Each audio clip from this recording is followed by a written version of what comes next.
The most powerful woman in the city hit the marble floor of the most expensive restaurant in town, and not one of her 50 employees moved to catch her. The waiters froze. The manager dropped his tray. Her own assistant just stared at her phone.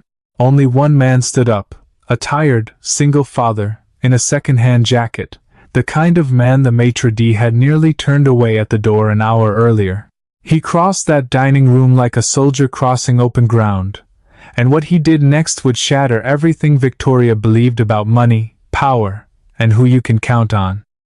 Drop your city in the comments so I know how far this story has traveled, and subscribe because the twist is just getting started. Victoria Sterling did not wait for the valet. She came out of the back of the black Suburban before it had fully stopped, one heel hitting the curb, the other already swinging forward, and the young man who'd run around the hood to open her door ended up holding nothing but air and an apology. "Miss Sterling, I'm sorry. I don't." She didn't look at him. She was looking at her phone, and her thumb was moving fast. "Park it close. I'm not staying late." Behind her, a smaller door opened, and a boy climbed down. 6 years old, dark hair combed flat by somebody who wasn't his mother. A little gray blazer that probably cost more than the valet made in a week. His name was Leo, and right now he was looking up at the front of the restaurant, the gold letters that spelled Le Monarque. The men in long coats at the door. The people inside behind glass who all seemed to be eating very slowly and laughing without making any sound, and he was not looking at his mother at all. Leo? Victoria was already 6 steps ahead. "Come on." He came. He always came. That was the thing about Leo that nobody but Victoria seemed to notice that he followed. He followed nannies and drivers and tutors and security men and his mother through 100 buildings a year, and he followed quietly, and somewhere along the way he had stopped expecting anyone to wait for him. The maitre d' met them at the door. His name was Jean-Luc, and he had been bowing to people like Victoria Sterling for 30 years. "Miss Sterling, what an honor. Your table is by the window." I called ahead. Of course you did." He turned, gesturing them in, and as he did his eyes flicked over the boy, then over Victoria's bare ring finger, then back up with a smile so smooth you could have skated on it. "And young Master Leo, we have your booster ready." "He doesn't need a booster," Victoria said. "He's 6, not 4. "Of course." They walked in. Heads turned. They always turned. Victoria Sterling was the kind of face that had been on the cover of 3 business magazines that year. The woman who'd taken a dying logistics company and turned it into a $14 billion empire that moved a quarter of the freight across the provinces. People looked at her the way they looked at weather, like something powerful that had nothing to do with them. She sat. Leo sat. A waiter materialized, poured water, vanished. Victoria put her phone on the table, face up where she could see it, and she did not pick up the menu. "What do you want to eat?" she said. It wasn't really a question. "Can I have the chicken nuggets?" "They don't have chicken nuggets." Leo looked at the table. "What do they have?" "They have Leo." "I don't know." "They have salmon." "They have a chicken thing." "You like the chicken thing?" "Okay." That was it. That was the whole conversation, and Victoria's phone lit up before her son had finished saying the word and her attention was gone, pulled down into the screen, into the 11 board meeting that was now happening at 7:00, because of a man named Gordon Fitzroy, who wanted her job, and had decided this week was the week to start reaching for it. She typed, "I'm aware of the leak. Sit on the statement. Nobody talks to the press until I'm in that room Monday." Across the dining room, 60 feet away near the back, where the tables were smaller and the candles were electric instead of real, the front door of Le Monarque opened again, and a very different kind of evening walked in. Liam Campbell had checked the address 3 times in the truck. He checked it because there was no way, no possible way that the reservation his daughter's school had given him as a prize was at a place like this. Rose had won the district science fair, 2nd grade against 4th and 5th graders with a project about how dogs hear sounds people can't. The prize, the flyer said, was a dinner for the winning family at a local fine dining establishment donated by a generous patron. He pictured the steak house off the highway. He had not pictured this. He stood in the doorway in the cleanest shirt he owned, a collared button-down that had been blue once, and was now the color of an old swimming pool, and a brown jacket he'd had since before Rose was born. And he held his 7-year-old daughter's hand, and for one full second, he considered turning around and walking back out. Then Rose looked up at him. She had her mother's eyes. He never told her that because it would make her ask questions, and he didn't have good answers, but she did.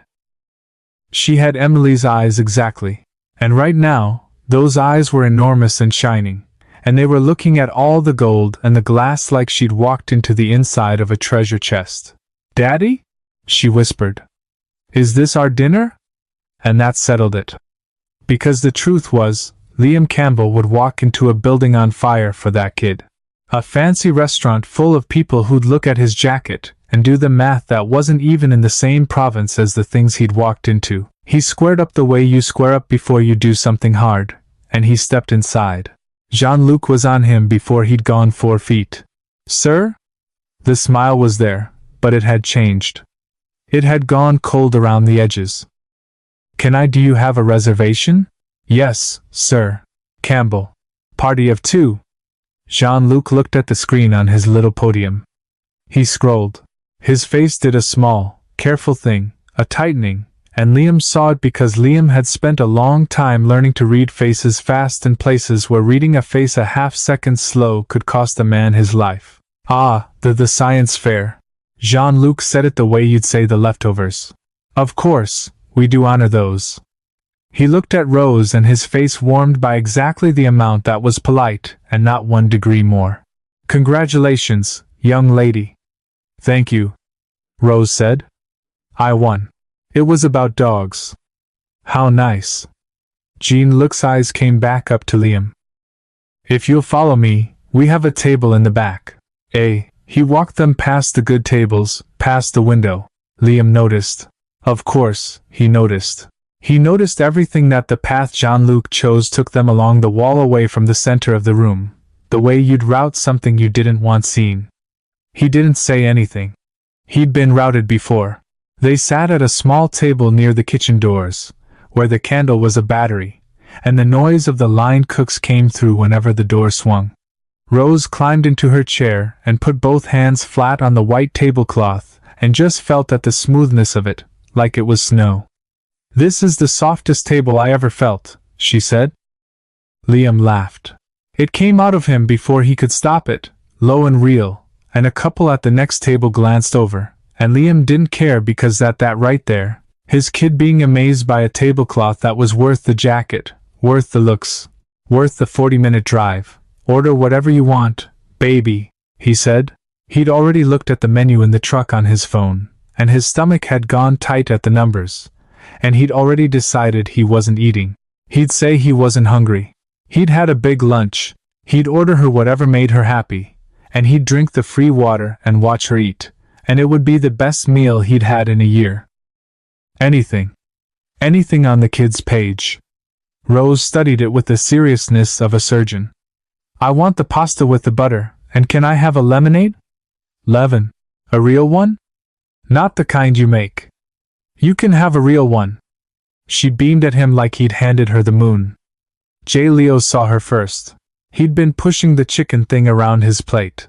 He hadn't liked the chicken thing, and he was bored in the deep hollow way that a 6-year-old gets bored in a room full of adults who aren't talking to him. And he turned around in his chair to look at the whole restaurant, and 60 feet away, he saw a girl his size laughing. Not laughing politely. Not the small, careful laugh his mother's friends did at parties. The girl was laughing so hard, she had to put her hand over her mouth, and her dad Leo could see the dad. A big man in a brown jacket was making a face, crossing his eyes or something, and the girl laughed harder, and then the dad laughed, too, and the two of them were just sitting there in the back of the restaurant being so happy that Leo felt it from across the room like heat off a stove. He turned back around. "Mom?" Victoria was typing. "Mom, can I go say hi to that girl?" "What girl?" That girl over there. She's laughing. Victoria didn't look up. Eat your dinner. I don't like it. Then sit still. Leo sat still for about 90 seconds. Then, he slid down out of his chair. He did it the way kids do things they've decided to do without announcement, without permission. Just a smooth disappearance from one place, and a determined journey toward another. And he was halfway across the dining room, weaving between the white tables and his little gray blazer before Victoria Sterling looked up from her phone and realized her son was gone. Leo. She stood. The chair scraped. Leo. He didn't stop. He had a destination. And every head in Le Monarque, the magazine readers, the deal makers, the maitre d', the waiters turned to watch the most photographed woman in the city stand up in the middle of dinner with naked panic on her face. Because for 1 second, one real second, she didn't know where her child was.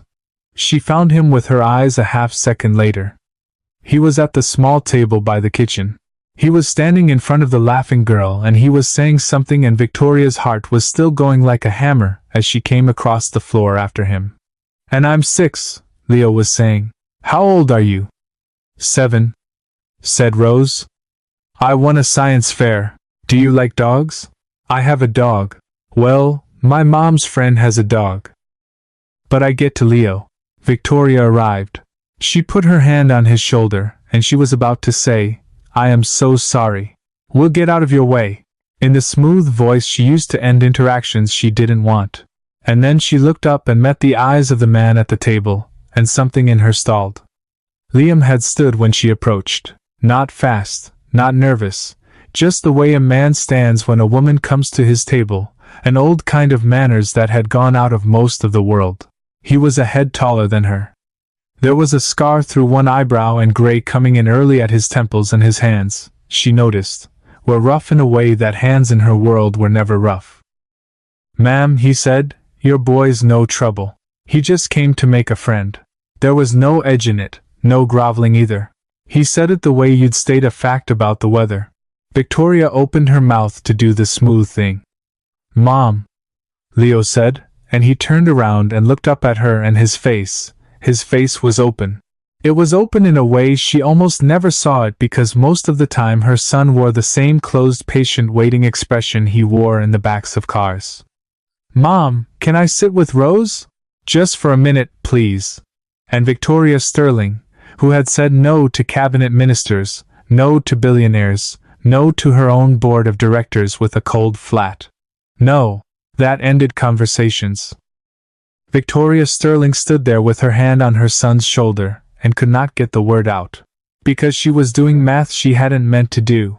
She was thinking, when was the last time he asked me for something with that face? And the answer she came up with frightened her, so she stopped doing the math. We don't want to intrude, she said. It wasn't a no. She heard herself, and she was surprised at herself. It's no intrusion, Liam said. Plenty of room. Rose, scoot over for your friend. Rose scooted over so fast she nearly fell off her chair. And Leo climbed into the empty seat beside the laughing girl before his mother could change her mind, and the two of them put their heads together and started talking at the same time. Both of them, neither listening, both delighted the way only children can be. Victoria stood there. There was no chair for her. Liam pulled out the one across the table. Ma'am, sit if you like. I'm Liam Campbell. She looked at the chair. She looked at the kitchen door swinging behind him. She was aware sharply, the way she was aware of everything in a room, that people were watching. That phones maybe were already up. That somewhere in this restaurant there was very likely someone who would by tomorrow morning be able to tell Gordon Fitzroy that Victoria Sterling had been seen having a breakdown over her kid, and then sitting down at the helps table with some man in a Value Village jacket. She sat down. She would never for the rest of her life be able to fully explain why. Victoria, she said. Sterling. I know, Liam said. She raised an eyebrow. My phone showed me a picture of you this morning, he said not unkindly. Something about a leak. I didn't read it. None of my business. He picked up his water. Rose, What do you say to your friend's mom? Hi, Rose said, not looking up from Leo. Do you want some of my lemonade when it comes? It's the real kind. Victoria opened her mouth and again found that the thing she was going to say wasn't there. That's very generous, she managed. She's a generous kid, Liam said. Gets it from her. He stopped. Just for half a beat. Victoria caught it because Victoria caught everything, but she didn't know yet what it meant. She's just generous, he finished. The waiter who came to the small table was not the waiter who'd been serving it. This one was older, more senior, and Victoria understood at once that he'd been sent, that the moment her presence at this table registered, the staff had quietly upgraded it. The man bowed slightly to her. Miss Sterling, can I bring you anything? The kitchen would be delighted to. She's fine, Liam said pleasantly before Victoria could answer. And I think the kids ordered already. Pasta with butter for the young lady, and he looked at Leo. What'll you have, partner, on me? It's not on you, Victoria said. It's a kid's dinner. I think I can swing a kid's dinner. There was something in the way he said it. Light, easy, but with a floor under it, a line drawn so gently you'd miss it if you weren't paying attention. That made Victoria close her mouth. She was a woman who paid people. She paid everyone. There was no one in her life who would not let her pay. And she sat there absorbing the strange small fact that this man in the swimming pool shirt had just declined her money over a plate of buttered pasta and had done it with more grace than the men who took her money usually managed. I want what she's having, Leo said. The pasta. 2 pastas. Liam told the waiter. 2 real lemonades and the lady'll have. He glanced at her. Nothing, Victoria said. Water's fine. The waiter left. And then there was a silence, and into the silence, the children poured everything, all the urgent business of 2 kids who'd known each other 90 seconds, and intended to know each other forever. My dog's name is Biscuit, but he's not really my dog. My project was about how dogs hear up to 45,000 hertz, and people only hear 20,000. What's a hertz? It's how you measure sound. My mom measures money. That one landed in the quiet between the adults like a dropped glass. Liam didn't laugh. He had the decency not to laugh, and Victoria saw him not laugh, and she was grateful for it in a way that surprised her. Instead, he leaned in toward the kids. You know what I measure? He said. What? Said both children. How long it takes Rose to fall asleep after I start reading. Last night it was about 4 pages. It was not, Rose said, scandalized. I heard the whole chapter. You snored through the dragon part. I don't snore. Like a little chainsaw, Leo laughed. He laughed at the way the girl had been laughing when Leo first saw her hard with his hand over his mouth, helplessly. And Victoria watched her son laugh, and felt something move in her chest that she did not have a name for. Or rather, she had a name for it, but the name was so old she'd stopped using it. When was the last time she'd made him laugh like that? She couldn't remember. That was the honest, terrible answer. She could remember board votes from 4 years ago. She could remember the exact phrasing of a contract she'd signed in 2021. She could not remember the last time she had made her own child laugh until he had to cover his mouth. You're a teacher, she heard herself ask Liam. No, ma'am. You talk to them like a teacher. I just talk to them, he said. They're people. People like being talked to like they're people. Even the small ones. Especially the small ones. He took a sip of his water. What is it you do exactly? I know the name. I don't really know the thing. She was so used to people knowing the thing that the question startled her into a real answer instead of a rehearsed one. Freight logistics. We move things. Containers, trucks, ports. If you bought something this week, there's a decent chance my company touched it somewhere between the factory and your door. Huh, Liam said. He thought about it. So, you're the reason my daughter's birthday present showed up on time in December. Probably. Then I owe you a thank you. She wanted this one specific stuffed otter, and the whole internet was sold out, and the one place that had got it to us in 2 days. Saved my whole Christmas. He raised his water glass an inch, a tiny toast. Thank you. And Victoria Sterling, who had been thanked by premiers, who had her name on a hospital wing, who got more gratitude in a week than most people got in a decade, felt that one. Felt it square in the chest. Because it was the first thank you she'd gotten in longer than she could remember that wasn't a transaction. Nobody wanted anything from her at this table. The man didn't want a meeting. He didn't want an investment. He wanted to thank her because his little girl got an otter. She didn't know what to do with it. So, she looked down at the table. The pasta came. The kids ate. And as they ate, the whispering started. Victoria felt it before she heard it. That prickle on the back of the neck that powerful people develop the awareness of being discussed. She turned her head a half-inch, and saw 2 tables over a woman she vaguely recognized. The wife of somebody leaning toward her husband, and saying something behind her hand while looking directly at their table. She heard a fragment. Is that her with? And then a small disbelieving laugh. And there just like that, the old machinery in Victoria Sterling's head started up again. The machinery that had run her life for 20 years. The machinery that calculated how things looked. It said, this is bad. This is a story. Billionaire CEO fresh off a leak abandons her son in a restaurant. Then sits down with who is he? Anyway, you don't even know who he is. You're 3 feet from a stranger, and the whole room is watching, and there are phones, and Gordon Fitzroy would pay real money for this. She started to gather herself to leave, and then Leo beside her said something she hadn't heard him say in months. He said around a mouthful of pasta to Rose, "This is the funnest dinner I ever had." The funnest, not the fanciest. He'd been to dinners that cost more than Liam Campbell made in a month. He'd eaten in 3 countries. He had been in the literal sense everywhere. And her son had just announced to a girl he'd known for 10 minutes that the funnest dinner of his entire life was happening right now at the table by the kitchen with the battery candle. Victoria did not get up. She looked at the whispering woman 2 tables over, and she held the woman's eyes until the woman looked away. And then Victoria Sterling did something she would think about for a long time afterward. She picked up her water glass, and she turned back to the table, and she said to Liam Campbell, "You said 4 pages, ma'am. The book, last night. You said she fell asleep after 4 pages. What's the book?"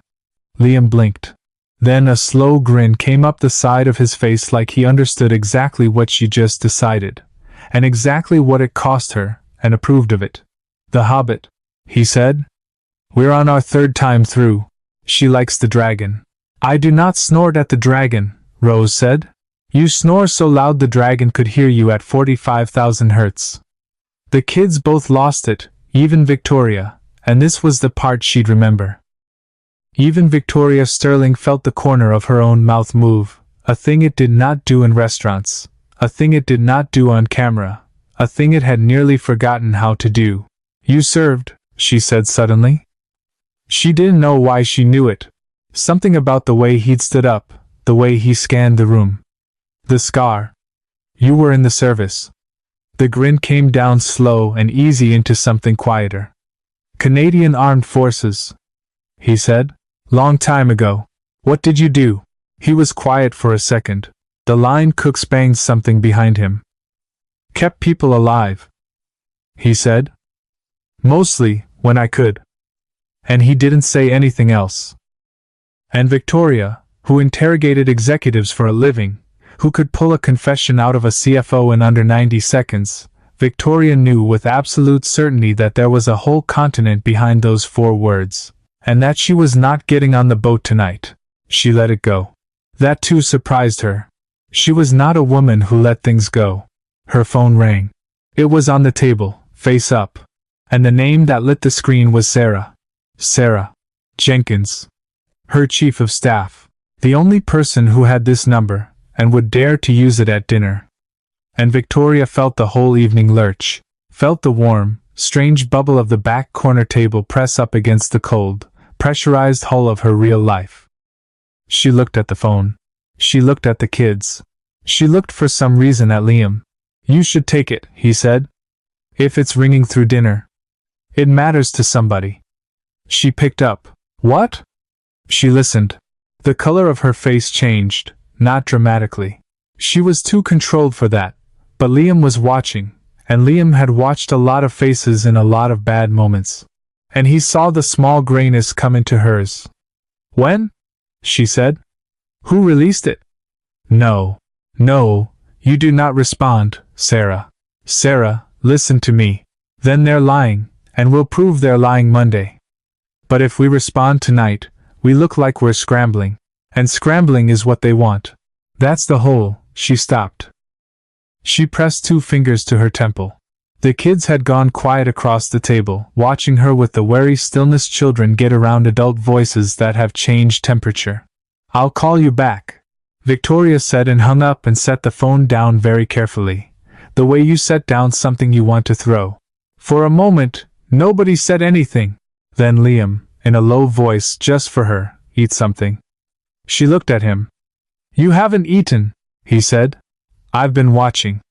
You ordered nothing, and you've had nothing but water and whatever that call just was. It took something out of you, and you've got a long night coming. I can see it on you. So, before you call her back, he slid the bread basket the senior waiter had left untouched across the white tablecloth toward her. Eat something. 2 minutes. The world will hold. It was such a small thing. A bread basket slid 6 in across the table. There were men who paid her court with yachts. There were men who'd offered her the kind of money that bent governments. And Victoria Sterling sat in the back corner of Lemon Arc with her empire shaking under her, and her son laughing beside her, and a stranger's daughter offering to share a real lemonade. And she looked at the bread basket, and her eyes, her hard, famous weatherproof eyes, stung just slightly, just for a second. She took a piece of bread. There you go, Liam said like it was nothing, and turned back to the kids. Now, Rose, tell your friend the part about how dogs can smell time. Dogs can smell time, Leo said. They can smell time, Rose said with the total authority of a 7-year-old scientist. It's because smells get weaker. So, when a smell is really faint, a dog knows a lot of time went by. And when it's strong, it knows you just left. That's how they know when you're coming home. That's not real. It's real. It was in my project. Daddy. Is that real? It's real, Liam said. She didn't make it up. Dogs live in a world of smells, the way we live in a world of light. They smell the morning and the afternoon as different colors almost. They smell who came through a room and how long ago. He said it the way some men talk about the things they love, the small true facts of the world. They smell when their person is close, even before they hear the truck. And Victoria, chewing her bread, watched this man, this medtech, this single father, this stranger in a faded shirt, hold 2 children spellbound about dogs and time. And she thought a thought that did not fit anywhere in her life, a thought that had no slot in the architecture of her days. She thought, my son has every system money can build. Tutors, schedules, security, specialists, a staff of people whose entire job is him. And he has never once in his whole life been talked to like this. She set the thought down carefully the way she'd set down the phone. She wasn't ready to look at it, but she didn't throw it away, either. She filed it somewhere she'd have to come back to. And she ate another piece of bread, and across the table, her son laughed again. And for 11 minutes, she didn't time it. But it was about 11 minutes Victoria Sterling forgot to be afraid of anything at all. The check came eventually, and Liam reached for it, and Victoria's hand came down flat on top of his before he could pick it up. It was the first time they'd touched. His hand was rough and warm and steady under hers, and they both went still for half a second. Both of them aware of it. And then Victoria said very evenly, Don't, please. Let me do this one thing. It's 2 kids' pastas and some lemonade, ma'am. It's nothing. It is not nothing. She said it harder than she meant to. She heard it come out of her too hard with too much underneath it, and she saw him hear it, too. You fed my son the first dinner he's enjoyed in I don't know how long. You handed me a bread basket like it was you have no idea what. She stopped. She was Victoria Sterling. She did not say sentences like that. She did not start sentences she couldn't finish. She took her hand off his. "Let me pay for the pasta," she said quietly. "It's the only thing in this whole room I actually know how to do." Liam looked at her for a long moment. Then he let go of the check. "All right," he said, "but only because you said please? I don't think a lot of people get to hear you say please." "No," Victoria admitted, "they don't." The kids were saying goodbye now. The urgent, enormous goodbye of children who have just discovered each other and cannot believe the universe means to separate them. Rose was telling Leo he had to come see Biscuit, except Biscuit wasn't her dog, but she could ask. Leo was saying Rose had to come to his house. He had a whole room of toys he never even played with. She could have any of them. "Leo," Victoria said gently, "can I have her number?" Leo said to his mother with that open face again, "So I can call her." "Please, Mom. Please." And there it was again. The word he never used. Please. Twice in one night from a boy who'd learned not to ask because asking in his short life had mostly meant waiting for a no. Victoria looked across the table at Liam Campbell. Liam looked back. There was a question in it, an honest one. "Do you want this, or are you just being kind?" He wasn't going to make it easy for her. He wasn't going to push. He was a man she was beginning to understand who did not push, who simply stood his ground and let the world decide what it wanted to do about him. "I'd have to give you mine," Victoria said slowly. "I don't give people my number." "I figured," Liam said. "There are maybe 9 people on Earth who have it. Then I won't be offended if I'm not number 10. And that the easiness of it, the total absence of grasping the way he handed her back her own out without a flicker of resentment, that was what did it. That was the thing that made Victoria Sterling pick up the pen the waiter had left with the check and tear the corner off the receipt. And write down 10 digits that no journalist, no rival, no board member had ever been given. She slid it across the table. The same 6 in the bread basket had traveled. "Number 10. She said. Liam looked at the torn scrap of paper. He didn't grab it. He picked it up the way you pick up something somebody trusts you with, careful. And he folded it once and put it in the breast pocket of the faded blue shirt over his heart. And he said, "Rose is going to be real glad to hear from your boy." "Leo," Victoria said, standing gathering her son. "Say thank you to Mr. Campbell." "Thank you, Mr. Campbell," Leo said. And then before anyone could stop him, the boy stepped forward and threw his arms around Liam Campbell's waist and hugged him. Hugged him hard the way you hug something you don't want to leave. And Liam went still and put one big hand on the back of the boy's head, very gently the way he must have put his hand on his own daughter's head 10,000 nights. And Victoria Sterling stood there in the most expensive restaurant in the city and watched her son hold on to a stranger and could not move at all. Across the dining room, 60 feet away, the whispering woman had her phone up. And under the white tablecloth, where no one could see Victoria's own hands, had started very slightly to shake. And it wasn't the leak, and it wasn't the board, and it wasn't Gordon Fitzroy.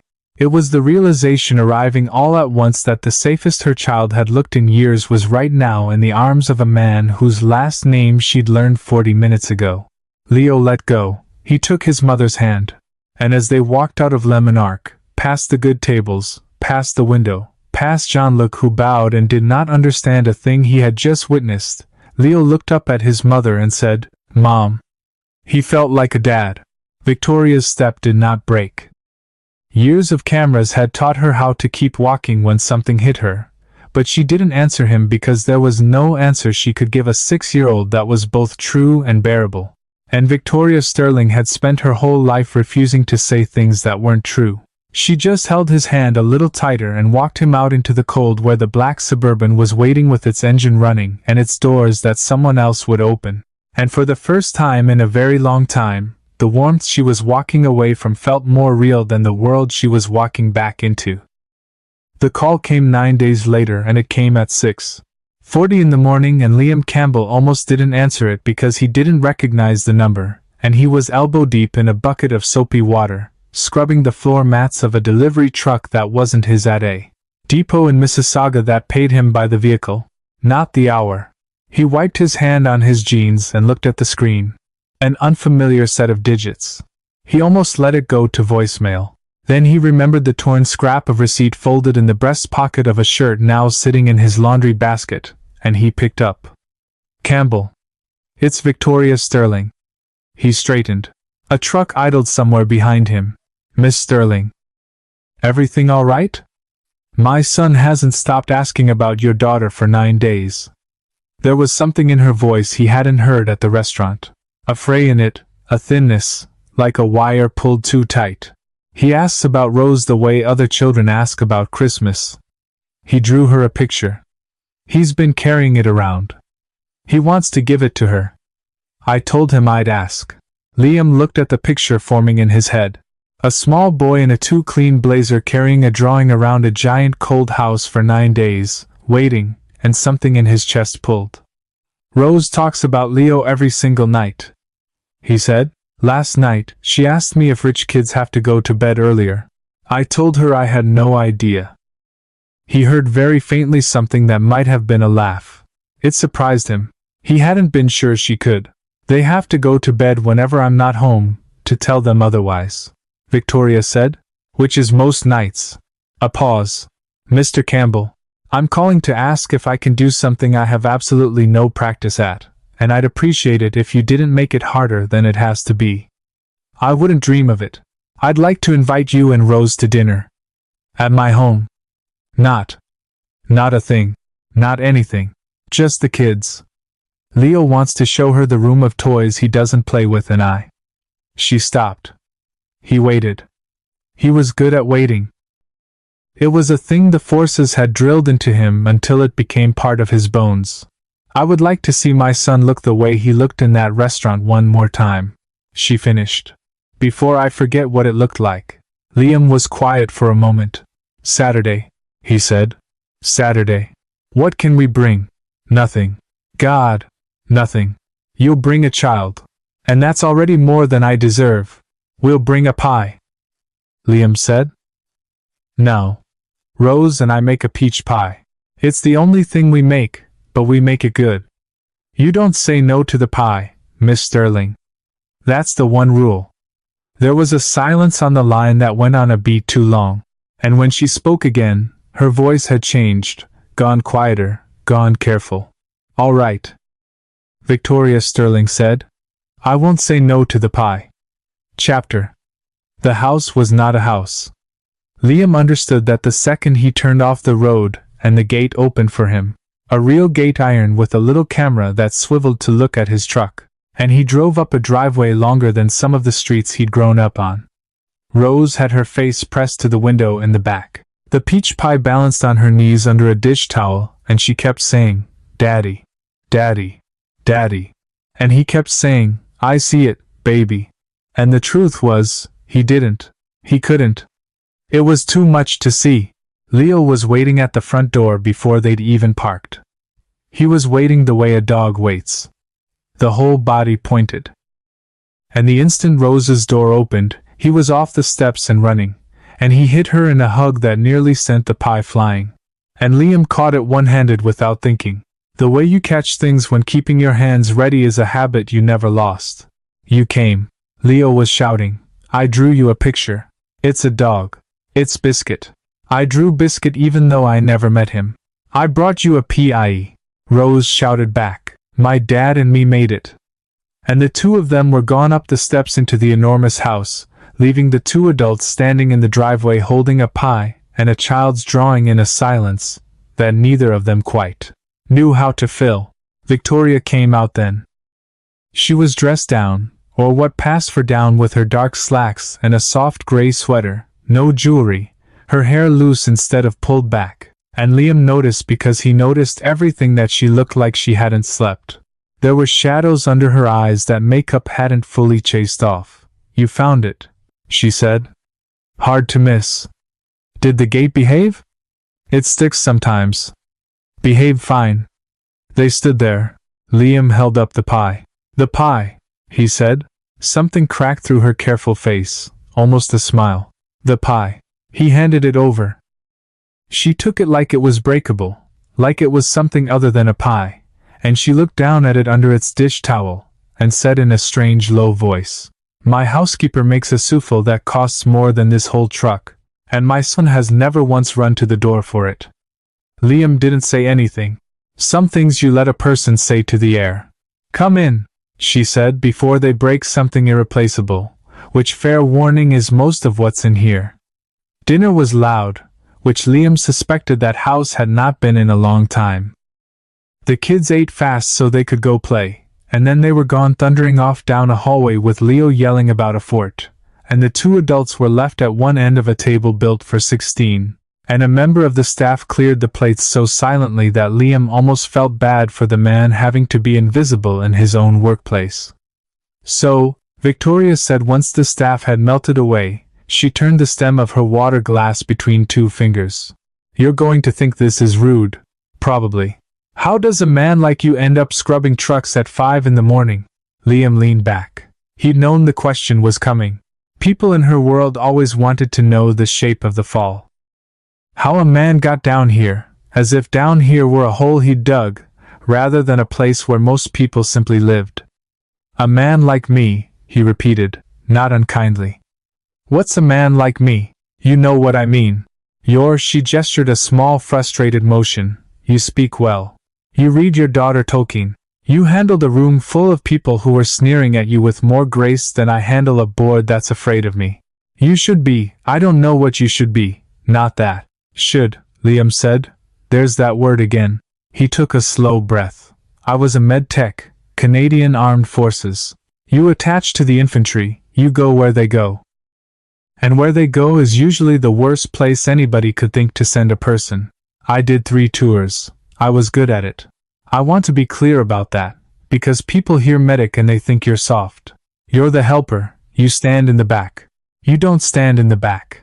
You run toward the thing everybody else is running away from, because that's where the bleeding is." Victoria had gone very still. "I was going to do 20 years, Liam said. "That was the plan. Me and Emily, we had it all mapped. She was a nurse. We met in a hospital, if you can believe it. The most boring meet-cute in the history of the armed forces. We got married. We had Rose. And the plan was I'd do my 20, get my pension, and we'd buy a little place with a porch and grow old yelling at each other about the thermostat." "Emily," Victoria said quietly. "Rose's mother. Rose's mother." Liam turned his own water glass now the same gesture she'd made and didn't seem to notice he was doing it. "There's a thing that happens, Miss Sterling, when you spend years being the person who keeps everybody else alive. You start to believe it's your job to keep everybody alive. You start to believe that if you're just good enough, fast enough, calm enough, nobody you love ever has to die." The kitchen was silent. Somewhere down the hall, a child shrieked with laughter. "Emily got sick," Liam said. "While I was overseas, 3rd tour. It started small. She thought it was nothing. She was a nurse. She should have known, but nurses are the worst at taking care of themselves. They spend it all on other people. By the time anybody took it seriously, I was 8,000 miles away in a place where you couldn't just get on a plane." His jaw worked. "I kept 15 men alive that tour. 15. I have the letters. Mothers, wives. I've got a drawer full of thank you letters from people whose sons came home because of me." He looked up, and his eyes were dry, but there was something behind them that was worse than wet. "And I couldn't keep alive the one person I'd have traded all 15 for. Because I wasn't there. Because the forces needed me to be 8,000 miles away keeping strangers' husbands alive." Liam. It was the first time she'd used his first name. "I got home in time to hold her hand for 9 days, he said. 9 days. Rose was 3, and I stood in that hospital, the place we met. You understand the exact kind of place I'd spent my whole life learning to work in, and I could not do one single thing.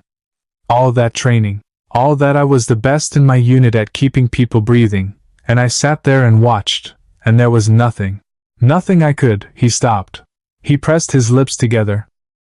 He breathed one slow, the way he'd taught 100 panicking men to breathe.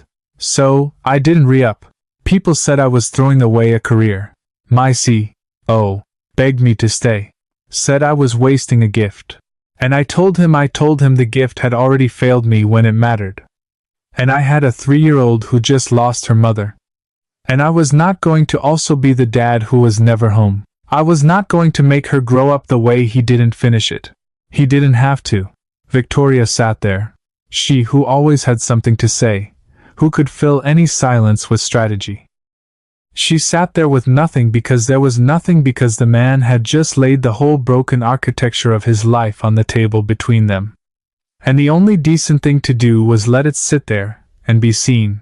So that's how a man like me ends up scrubbing trucks at 5 in the morning, Liam said finally. And his voice had come back to level. I take the jobs that let me be home for dinner. I take the jobs that don't follow me into the house. I scrub trucks and I stock shelves and I do night security at a warehouse in Brampton. And none of it is what I should be doing. And all of it lets me read my daughter 4 pages of The Hobbit every single night until she snores at the dragon. He spread his rough hands.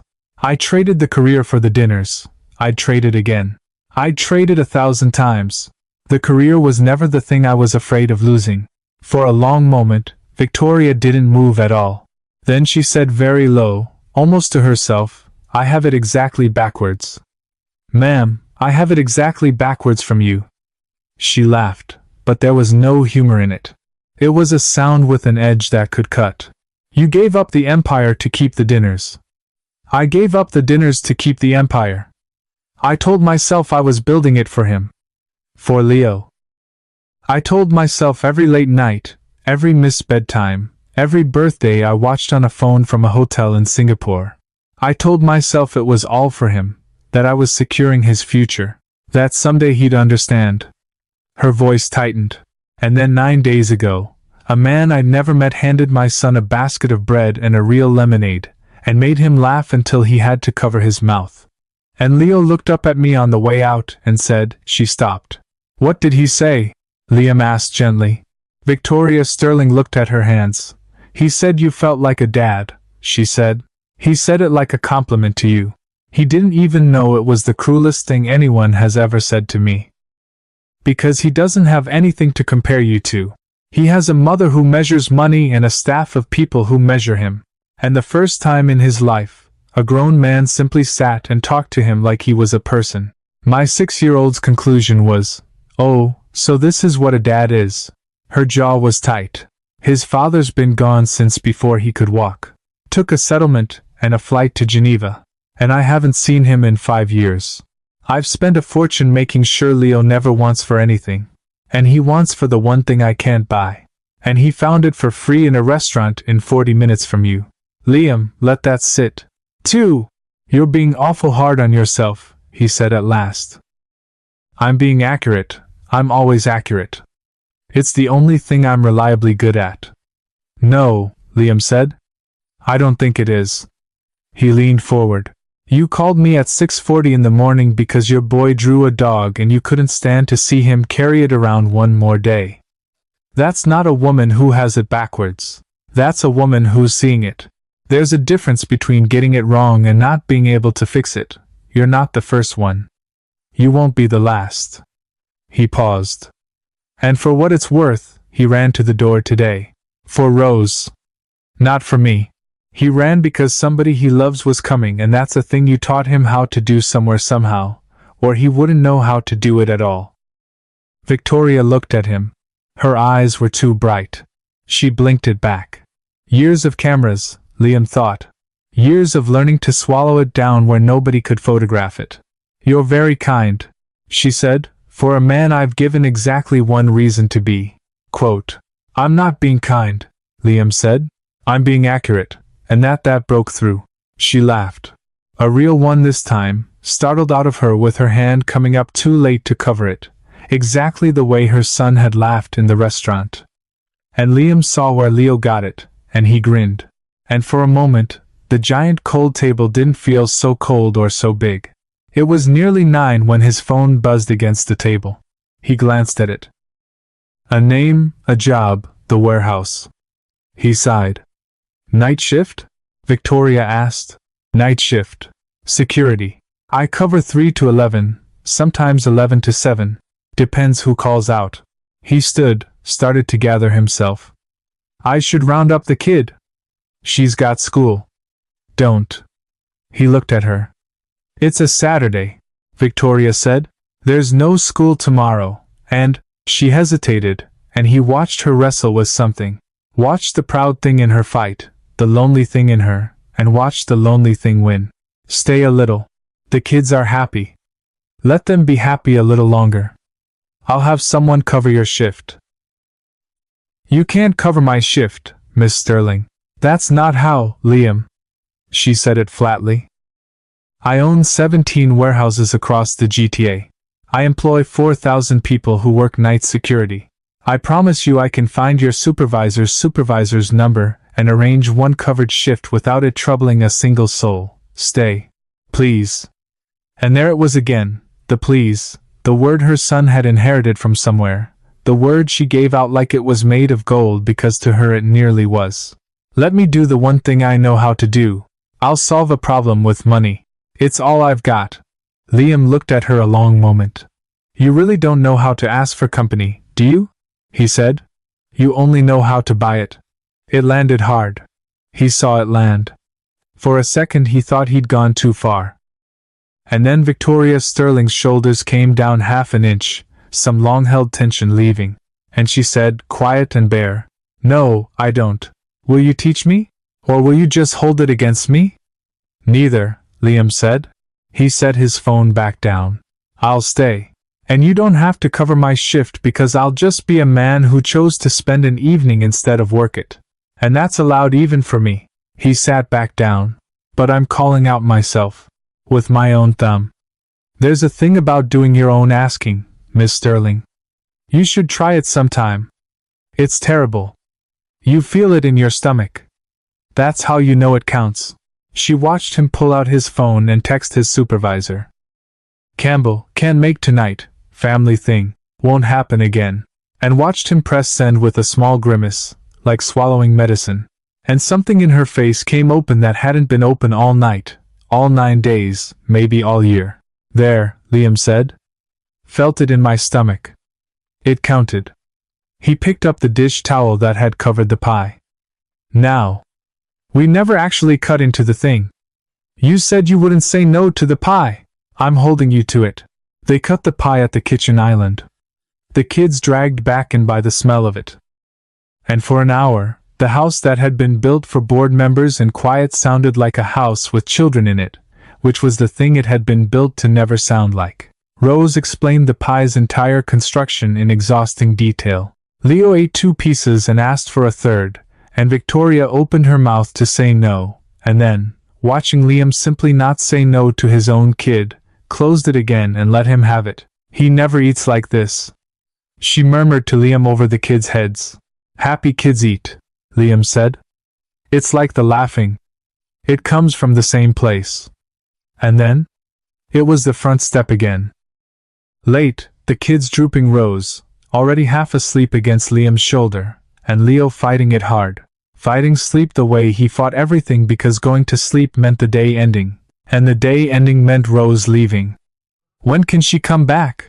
Leo demanded. Tomorrow, Mom. Tomorrow. Not tomorrow, sweetheart. Rose has soon. Liam said. I promise. Hey. He crouched down, Rose and all, to be level with the boy. You know what I do when I miss somebody and I have to wait to see them? Leo shook his head, big-eyed. I think about the next time, Liam said. I don't think about how long it is, I think about the thing. Like next time you're going to show Rose that fort all the way finished, right? So, instead of counting the days, you build the fort. You make the next time good. And then, the waiting's got a job to do. You see? Leo considered this with enormous seriousness. I'll build the fort, he said. You build the fort. Victoria watched her son nod solemn and comforted a problem in his small chest, visibly easing because a man had given him a way to carry it, and she thought, that's it. That's the whole thing. That's what I can't do. I can solve any problem on earth except the one inside my own child. Liam stood. Rose was fully asleep now, dead weight, her face mashed into his neck. Thank you, Victoria said. For the pie. For all of it. For telling me about Emily. You didn't have to. No. Liam agreed. I didn't. Then why did you? He shifted his sleeping daughter higher on his shoulder, and looked at the woman in the doorway of her enormous, cold, beautiful house, and he said, Because you look like somebody who needed to hear that a person can lose the whole map and still find their kid in the dark. I don't know what's eating you, Miss Sterling. You haven't said and I haven't asked. But you've got the face of somebody fighting something big and fighting it alone, and I know that face. I've worn it, and I just wanted you to know. He paused. The Empire's not the thing. Whatever they're trying to take from you, it's not the thing. Don't let them make you believe it's the thing. Victoria Sterling stood very still in her doorway. How did you know? She said slowly. That someone's trying to take something from me. I didn't. Liam said. Your face did. Good night, Miss Sterling. And he carried his sleeping daughter down the long steps to the old truck, and Victoria stood in the door and watched the tail lights go all the way down the endless driveway and through the gate that stuck sometimes, until they were gone.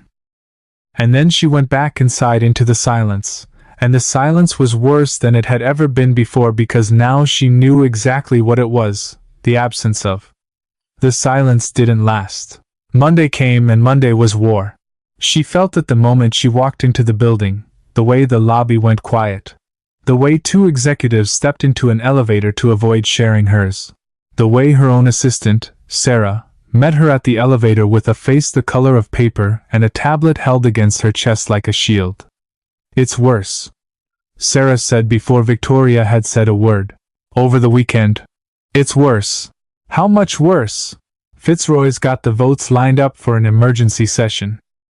He's framing it as concern. Concern for your well-being. Sarah's voice was acid. He's circulating the leak with there's a narrative now that you're erratic, overextended, that the company's exposed because too much is concentrated in you, and you're. She swallowed unstable. Victoria's heels did not slow on the marble. Unstable. That's the word being used in rooms by people. And the source of this concern for my well-being? There's footage, Sarah said quietly. Victoria, there's footage of you in a restaurant, standing up looking.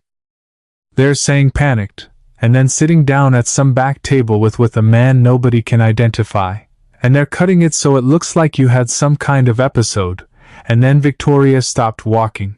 The whole hallway seemed to stop with her. Le Monarque, she said. They're saying you came apart in public. Sarah whispered. That you abandoned your son, had a breakdown, and were consoled. That's the word in the write-up, consoled by an unidentified man. There are pictures. The board has them, Fitzroy has them. He's saying it shows you're not that you can't.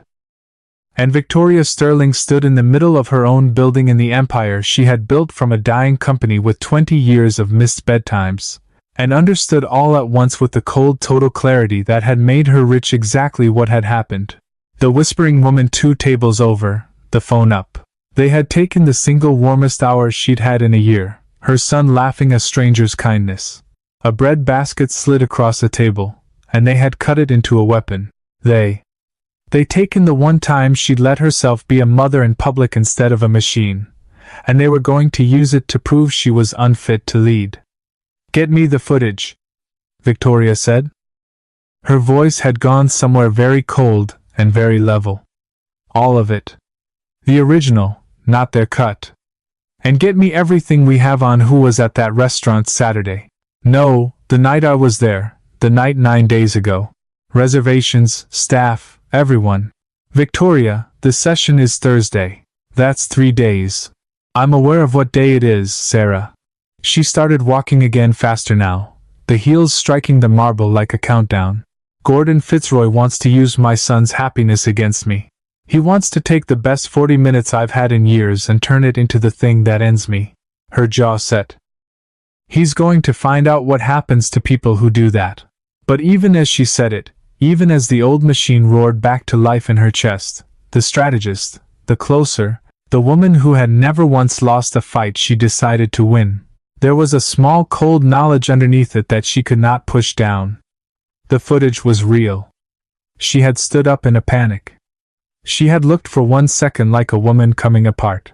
And the worst part, the part Fitzroy could never know, but that frightened her more than any board vote, was that she had been coming apart not from weakness, but from the unbearable weight of seeing for the first time everything she'd traded away. They were going to use her one true moment to call her a liar. And she had no idea, none at all, how you fought a lie that was wrapped around a truth. She got into her office.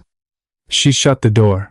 And for one moment before the strategist took over completely, Victoria Sterling did something she had not done at the office in 11 years. She took out her phone, and she looked at a number she'd saved under no name at all, just 10 digits and nothing else.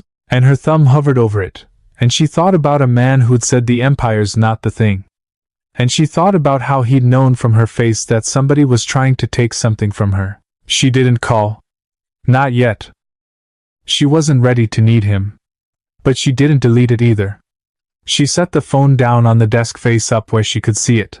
And then she turned to the window, to the city she'd spent her life conquering. And she began very quietly and very coldly to plan the defense of everything she had without the first idea that the man who would actually save her wasn't a lawyer, wasn't a strategist, wasn't anyone in any boardroom she could think of. He was at that exact moment 8 miles away scrubbing the floor mats of a truck that wasn't his with a torn scrap of receipt folded in his shirt pocket over his heart where he'd kept it all week. She held out for 2 days. 2 days of lawyers in and out of her office, of Sarah bringing her cold coffee. She didn't drink of the original Le Monarque footage played and replayed on a monitor until Victoria could recite her own collapse frame by frame. And the more she watched it, the worse it got, because the lawyers kept saying the same useless thing. We can argue context. We can argue it's misleading. And Victoria kept saying, that's not enough, because she knew Gordon Fitzroy. She'd helped build the man. She'd promoted him twice. And she knew that Gordon Fitzroy did not bring a knife to a fight. He wasn't already certain he'd won. By Wednesday morning, she had not slept.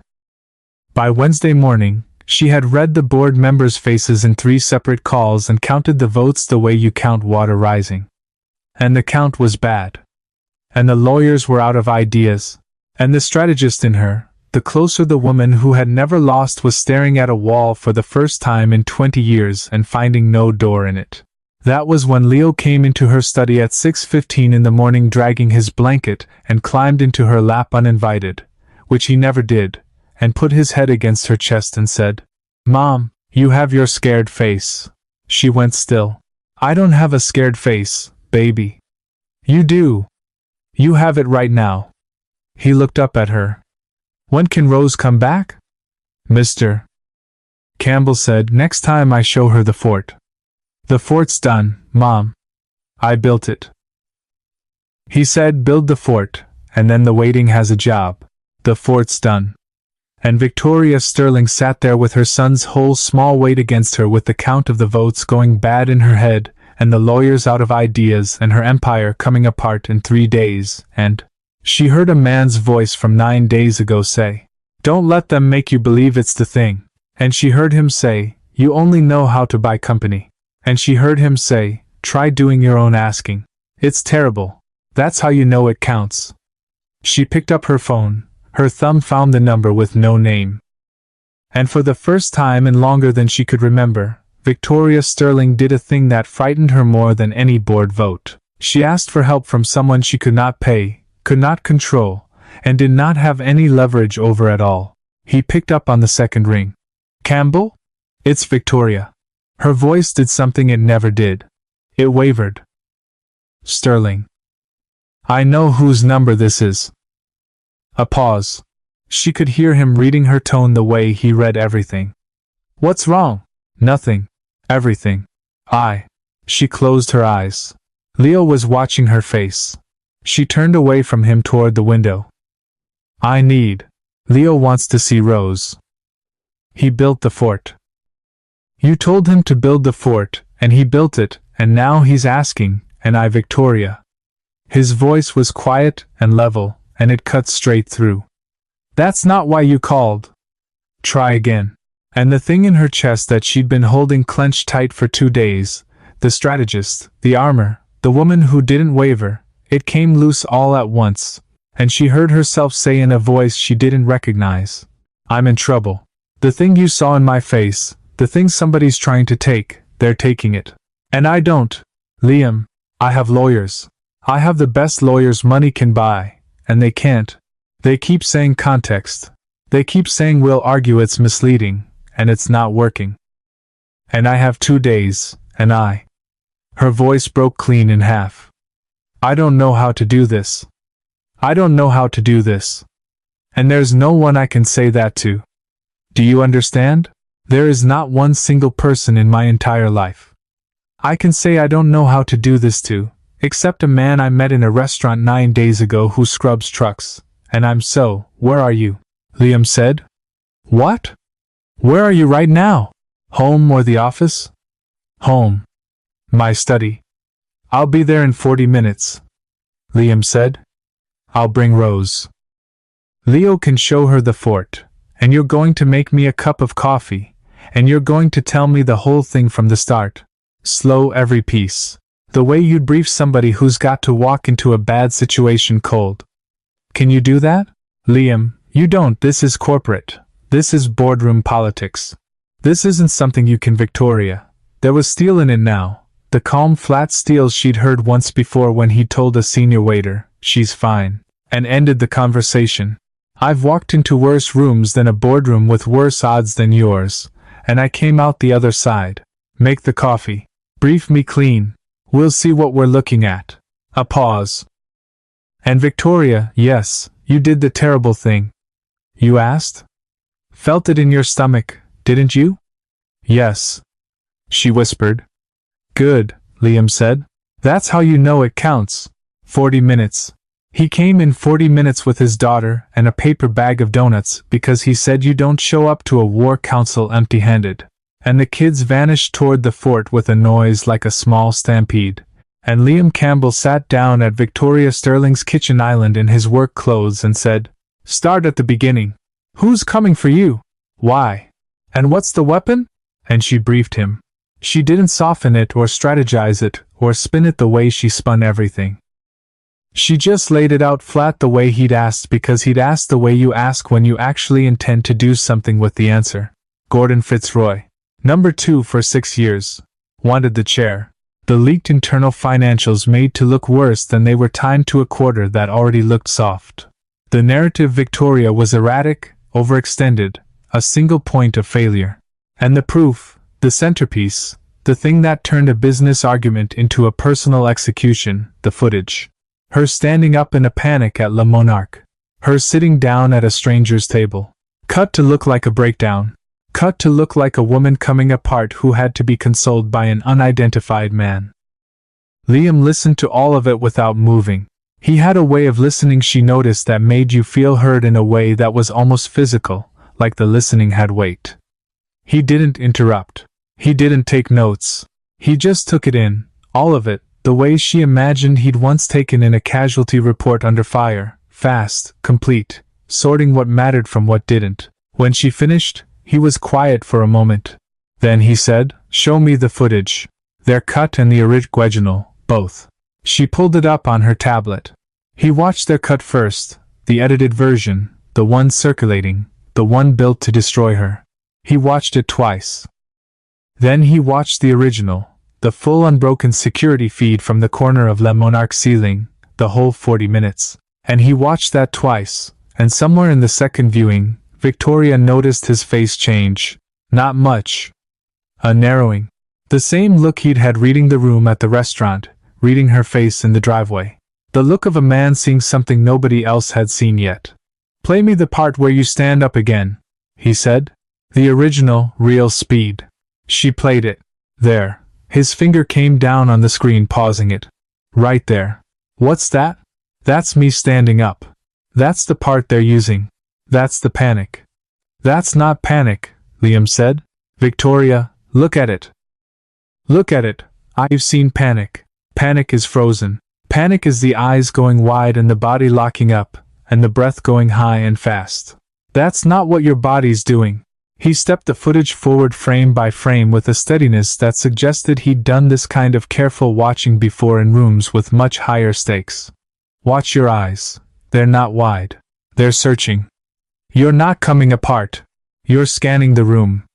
You stood up and you went straight to scanning left to right. Low, you're looking at the floor level. You're looking down, not around. You know what that is? What is it? That's a parent who can't find her kid. Liam looked at her. That's the most natural thing a body does. You looked up, your boy was gone, and your whole system fired, but it didn't fire into panic. It fired into search. You stood and you found him with your eyes in under 2 seconds, and then your shoulders came down. Watch. He played it. There's the stand. The scan. The lock. The shoulders dropping. 2 seconds. A panicking person doesn't recover in 2 seconds. A mother who just located her missing child does. Their cut ends right here. He froze it at the stand before the recovery. They cut the 2 seconds that prove you weren't panicking. They cut the part where you find him. Victoria stared at the screen. She had watched that footage 40 times. Her lawyers had watched it 100. And not one of them, not one highly paid expert in the room, had seen what a Forces med tech saw in 2 viewings, because none of them had ever stood in a place where the difference between panic and search was the difference between a man living and dying. And so none of them knew there was a difference at all. My God, she said softly. It's findable. It's in the footage. The proof I wasn't panicking is in their own footage in the part they cut. It's in the footage. Liam agreed. But that's not even the strong part. That's not the strong part. No, ma'am. He sat back. The strong part is the why. Why'd you stand up? They want to make it look like you cracked under the corporate pressure, that the leak, the stress, the quarter, that it all hit you at once. And you came apart in public. That's the story. She's unstable. But that's not why you stood up at all. You stood up because a 6-year-old slid out of his chair and walked across a restaurant. He leaned in. Victoria, the thing they're using to prove you're an unfit leader is footage of you being a mother. That's the whole story they've got. And the second anyone sees what you actually stood up for, not a board memo, not a stock price, your kid, the whole thing flips. They didn't catch you cracking. They caught you loving your son. And they were stupid enough to think those 2 things looked the same. Victoria sat very still. They look the same to people who've never had to choose between the 2. Liam said quietly. Gordon Fitzroy looked at that footage and saw weakness because Gordon Fitzroy has never once in his life stood up in the middle of something important because a child needed him. So, he doesn't recognize it. He genuinely can't tell the difference between a woman falling apart and a woman who'd burn the whole room down to find her boy. And that Liam tapped the table. That is the hole in his whole case. He built a weapon out of the one thing he doesn't understand. And you can drive a truck through it. Barbara Salinger. She didn't speak for a long moment. When she did, her voice was unsteady in a different way than before, not breaking now, but rebuilding. Even if you're right, she said. Even if it flips, Fitzroy has the votes. He spent 2 days lining them up. It doesn't matter how good the truth is if I can't get 9 people in a room to look at it before they vote. How many's he got? I count 7 solid. He needs 9 for the emergency removal. There are 11 seats besides mine. So, he needs 9 of 11. He's got 7, and he's working the last 2 hard. Heather Croft and a man named Ibarra. Croft is a maybe. Ibarra? She shook her head. Ibarra's the one I can't read. Tell me about Ibarra. David Ibarra. Joined the board 4 years ago. Quiet. Careful. Never tips his hand. Fitzroy's been in his ear all week. I have no idea where he lands. Liam tapped the pen against the pad twice, thinking. A man nobody can read is usually a man who's deciding on something other than the politics. The political ones tip their hand. They have to. They're trading. They want you to know what they want. The quiet ones are the ones running it through some private standard of their own, conscience, usually, or something they've seen. He set the pen down. We don't aim at Ibarra. We can't. We don't know the door. We just give him the truth clean and trust that a man who decides by his own standard will decide right if you put the right thing in front of him." He looked back down at his map of the room. Then up at Victoria. "Here's how it goes," he said. "And then we drill it till you can do it half asleep because the room's going to be loud and fast and full of fear. And the only way you stay clean in a room like that is if your body already knows the moves before your head catches up." He laid it out the way he must once have laid out an operation in clean sequence, each step depending on the one before it, no wasted motion.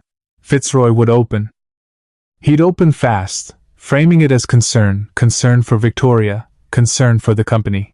And he'd move to play his cut of the footage early while the room was still cold before anyone had settled because the cut only worked on a cold room on people who hadn't looked closely and Fitzroy knew it. "So you don't let him play it first," Liam said. "You get there before him procedurally." "Sarah, can she do that? Can she claim the floor before Fitzroy plays his evidence?" Sarah, who had been a corporate secretary for 11 years and knew the board's bylaws, the way Liam knew anatomy, nodded slowly. "If she's the subject of a removal action, she has the right to address the board before any vote. It's in the bylaws. Fitzroy can't deny it without looking like he's denying her due process. If she invokes it the second the session opens before he gets to his presentation, yes. She can get the floor first. Then that's the first move," Liam said. "Victoria opens the session by invoking her right to speak. Calm, procedural. You don't sound scared, and you don't sound angry. You sound like a woman exercising a right that's obviously hers. And the first thing you do with that floor, you put up the full footage, the original. Before Fitzroy can show his version. You take his weapon and you fire it first, except you fire the whole thing, not the cut. And I walk them through it," Victoria said. "The way you walked me through it. The way I walked you through it. Slow, the stand, the scan, the 2 seconds, the shoulders coming down." Liam leaned in. "But here's the part that matters most, and you have to do it exactly right or it doesn't land. You don't tell them you weren't panicking. You make them see it themselves and then you ask Heather Croft by name one question." "What question?" "You stop the footage on the frame where you're scanning the floor and you look at Heather Croft, and you say, 'Heather, you have 2 children. I'm going to ask you to look at this one frame and tell this room what you think you're looking at. Not what you've been told it is. What your own eyes as a mother tell you it is." Liam held her gaze. "And then you shut up. You don't fill the silence. You let Heather Croft look at a frame of a mother searching for her child, and you let her say out loud in front of everyone what it actually is. Because the moment one parent in that room names it, that's a mother looking for her kid. Fitzroy's whole story is dead. He can't unring it. He needed 11 people to see a breakdown, and instead one of them just told the room she sees a mother." Victoria was very still. "And if Croft won't say it, if Fitzroy's gotten to her, and she stays quiet, then you've still planted it," Liam said. "And you move to the next thing, which is the part that ends him anyway. Because the footage flips the story.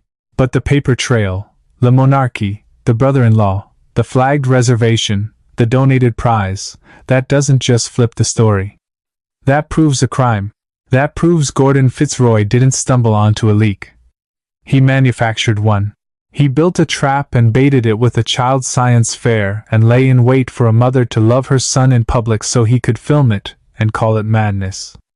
Liam's voice didn't rise, but it went hard as bone. "And a board can argue all day about whether a CEO's too stressed. But no board on earth can keep a man who engineered a conspiracy against the company's own chair using forged urgency and a falsified leak. The second you put that paper on the table, it stops being a vote about you. It becomes a vote about him." Sarah had gone pale. "It's true," she said softly. "Once the conspiracy's documented, the leak alone is a breach of fiduciary duty. He pulled internal financials and weaponized them. That's not politics, that's actionable. Victoria, if you can prove the timeline, the board doesn't just keep you. They have to remove him. They'd be exposed if they didn't." "We can prove the timeline," Victoria said. She pulled the authenticated file folder toward her, the one the forensic accountants had finished an hour ago, chain of custody intact. Every shell company mapped, every date stamped, the donated prize traced from Marcus Fitzroy Davies holding company straight to a second-grade science fair. It's all here, every piece. Then you've got him, Liam said. But Victoria, listen to me, you do not lead with the paper. Why not? It's the strongest thing I have. Because the paper proves you win, Liam said. But the footage proves you're right, and there's a difference, and the order matters more than anything else we've talked about tonight. He leaned forward, both forearms on the island. If you walk in and drop the conspiracy paper first, you win an ugly fight. You destroy a man with documents, and everybody in that room is scared of you afterward, and you keep your chair, but you keep it the way you've kept everything, by being the most dangerous person in the building. And that's not who you want to be anymore. I've watched you for 2 weeks. That's not who you actually are. Victoria didn't say anything.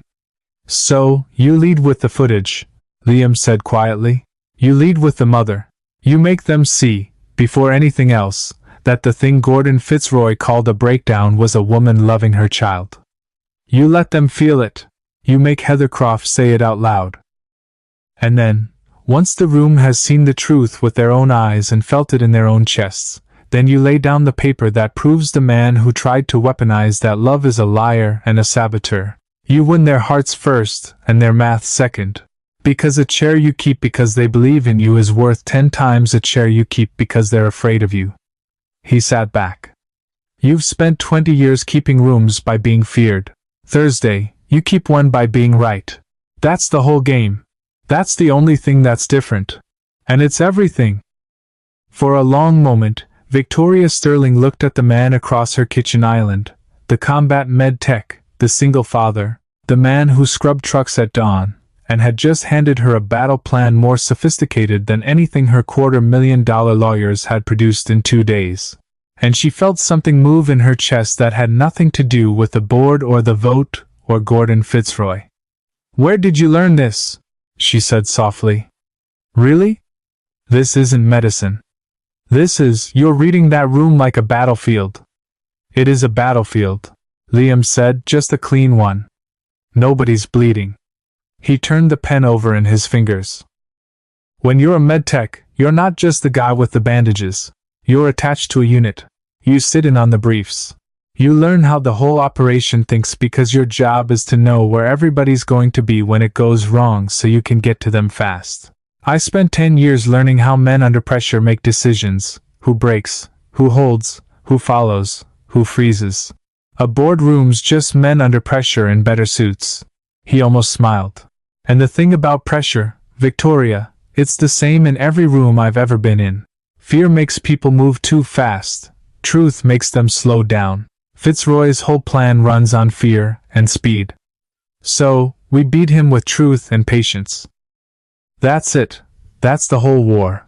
Ta-ta. It was past 2 in the morning when Liam finally stood and stretched, and said he should get Rose home.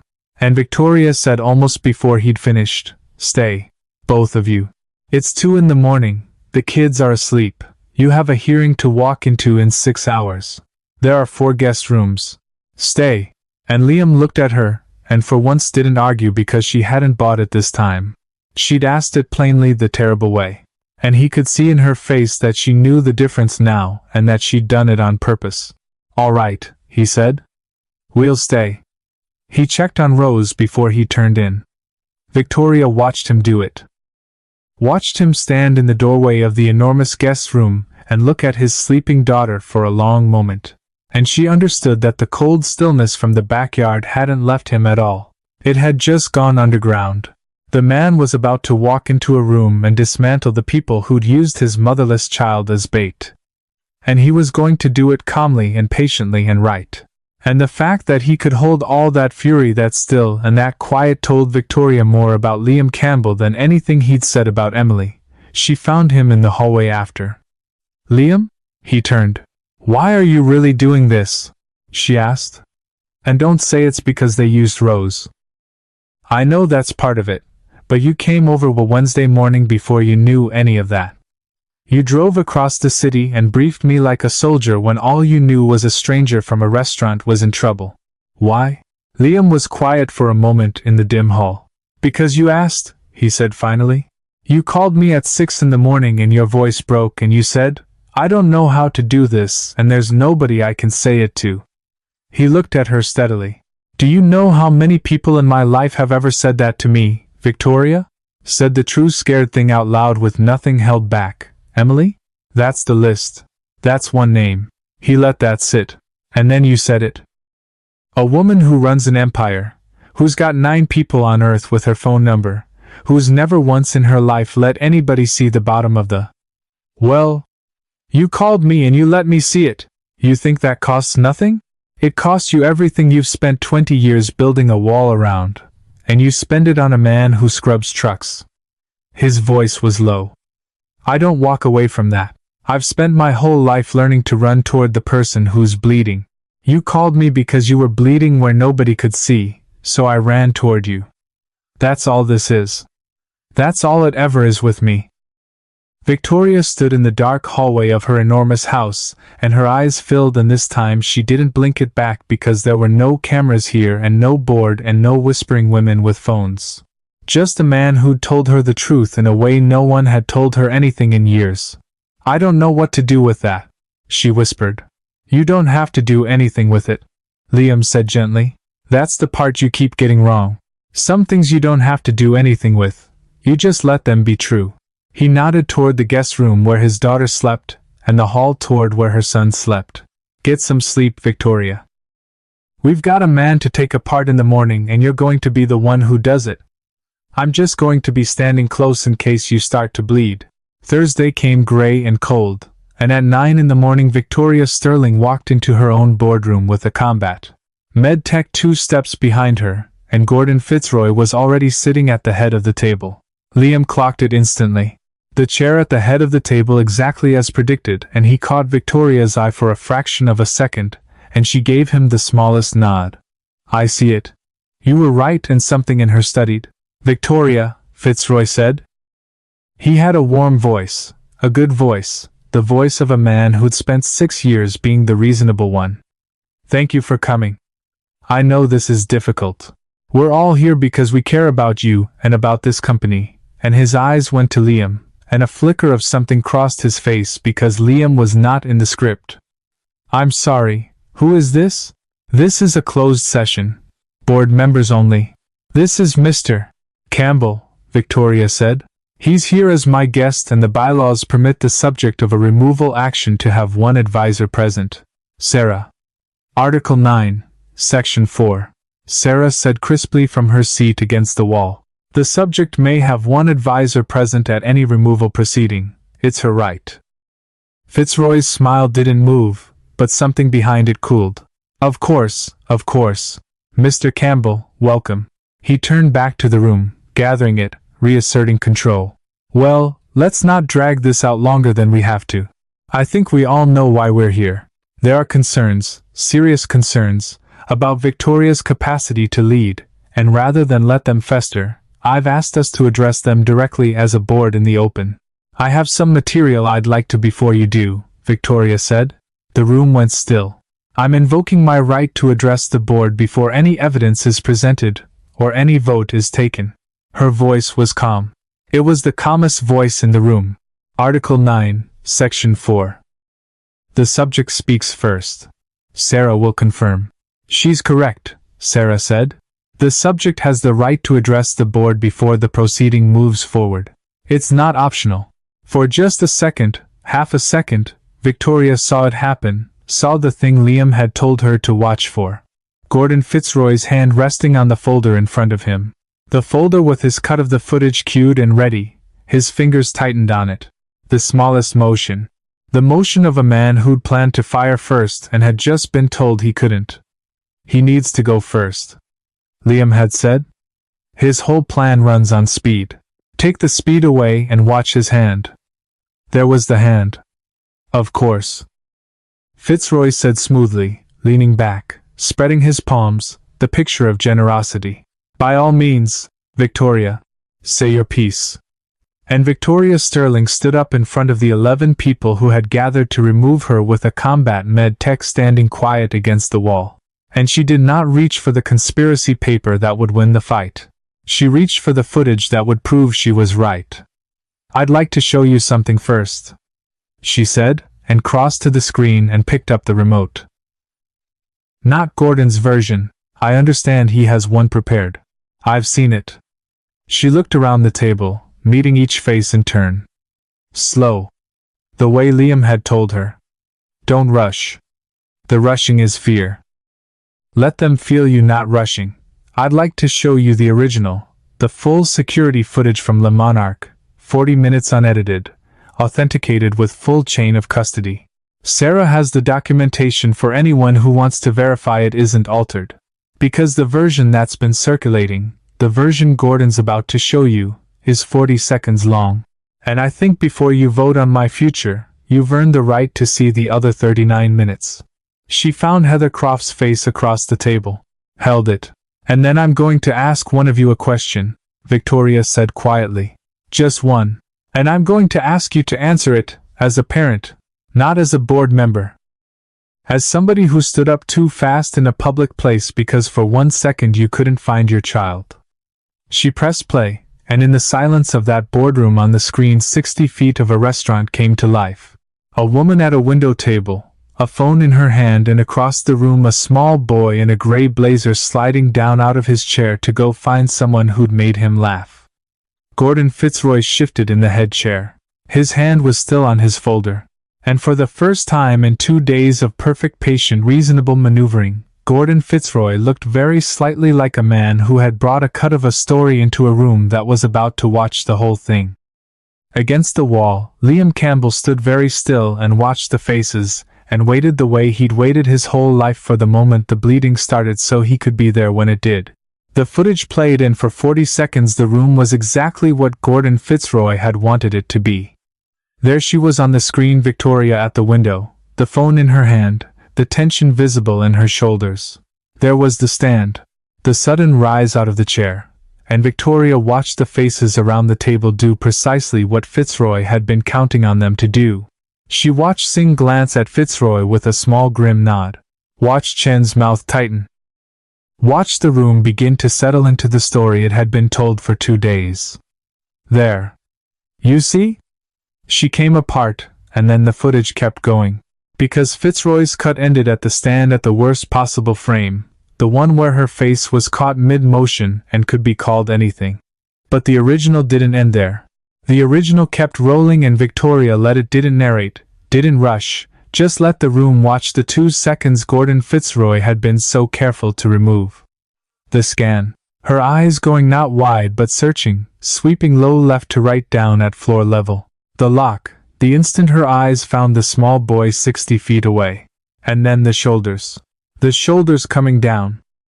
The whole body unclenching the moment she located her child. Victoria froze the frame there. On her own face, mid-scan, eyes down, searching the floor of a restaurant for a 6-year-old. The room was silent. "That's the part you weren't shown," Victoria said quietly. "Gordon's version ends 2 seconds earlier, right here."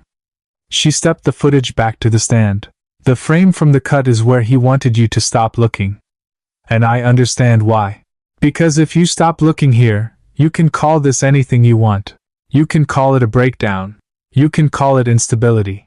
You can call it a woman who can't handle pressure." She stepped it forward again to the scan, the searching eyes. "But if you keep looking just 2 more seconds, you see what I was actually doing." She turned from the screen. She found Heather Croft. "Heather," she said, "you have 2 children." Croft went still.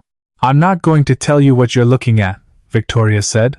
"Gordon spent 2 days telling everyone in this room what they're looking at. I'm going to do the opposite. I'm going to ask you to look at this one frame, my face right here, and tell this room as a mother what you see, not what you've been told. What your own eyes tell you." And then Victoria did the hardest thing of all, the thing Liam had drilled into her at 2 in the morning until she could do it half asleep. She stopped talking. And she let the silence sit. It was the longest silence that boardroom had heard in years. Heather Croft looked at the frozen frame on the screen, at the searching eyes, the lowered gaze, the body caught in the universal posture of a parent who has for one terrible second lost sight of their child in a crowd.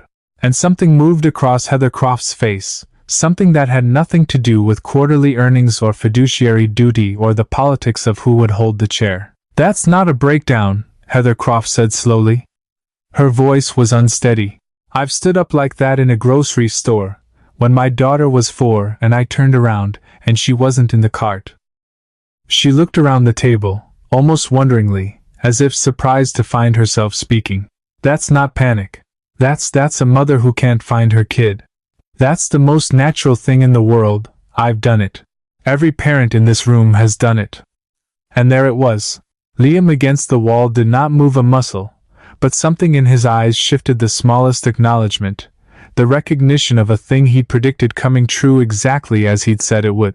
The moment one parent names it, Fitzroy's story is dead. He can't unring it. It was unrung. "Thank you, Heather," Victoria said softly. "That's all I wanted. For someone to say out loud what their own eyes saw before anyone voted on it." Gordon Fitzroy moved then, smooth and fast, the way a man moves when he feels the ground shifting and needs to plant his feet before it's gone. "This is Victoria. This is theater. Touching theater. But the footage, edited or not, isn't really the point, is it? The point is the broader pattern. The leak. The exposure. Let's talk about the leak," Victoria said, and the temperature in the room changed. She didn't raise her voice. That was the thing Liam had told her over and over at the kitchen island. You never raise your voice. Raising your voice is what people do when they're not sure, and you're going to be sure. So she didn't.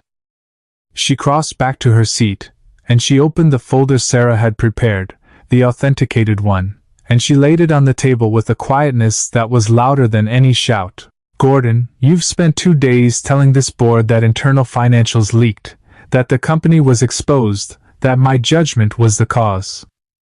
She looked at him. "I'd like to know who leaked them, wouldn't you? As a man so concerned about the company's exposure, surely the first thing you'd want is to find the source of the breach." "Of course," Fitzroy said.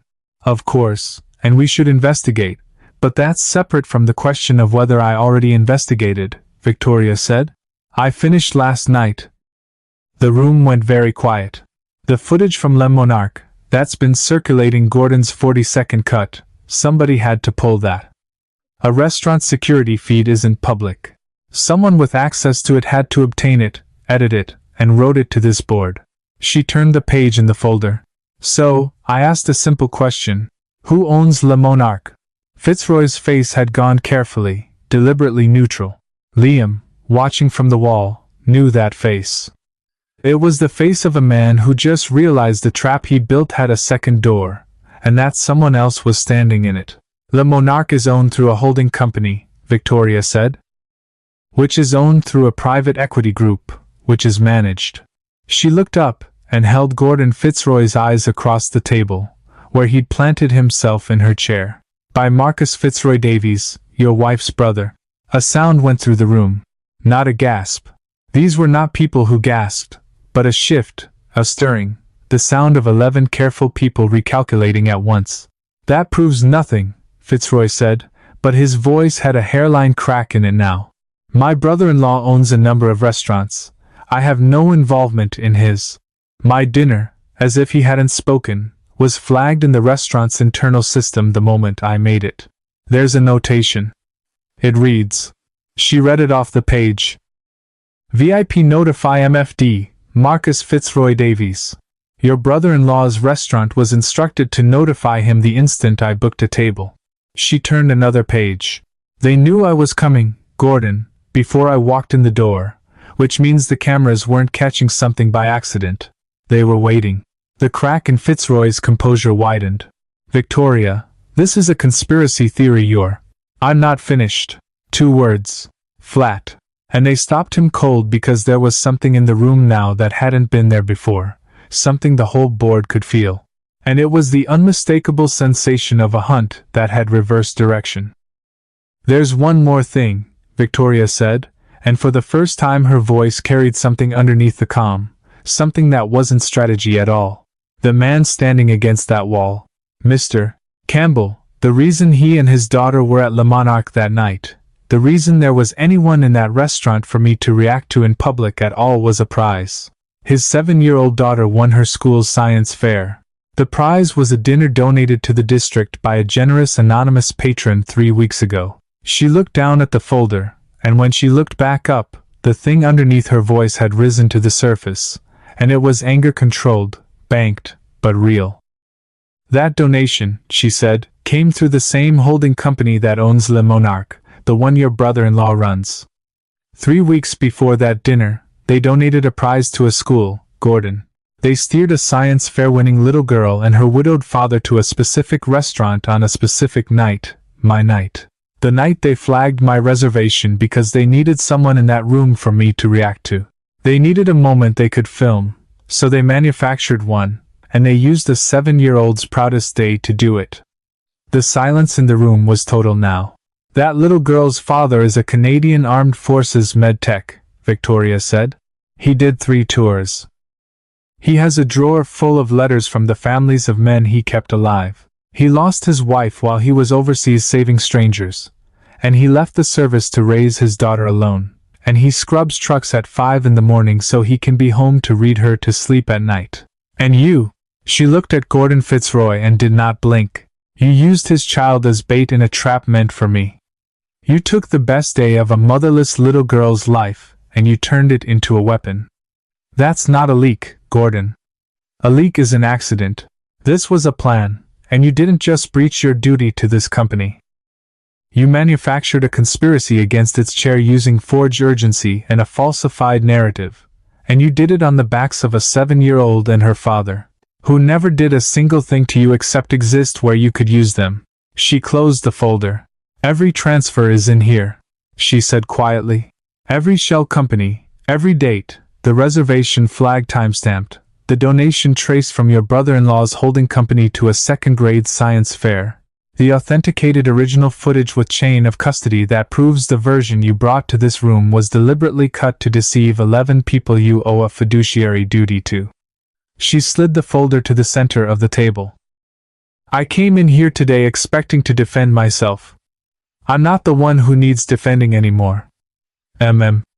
It was David Ibarra who broke the silence. He'd been quiet the whole time. The man Liam had said they couldn't aim at the one who decided by some private standard nobody could see. He'd watched the footage. He'd watched Heather Croft name what she saw. He'd watched the folder slide to the center of the table.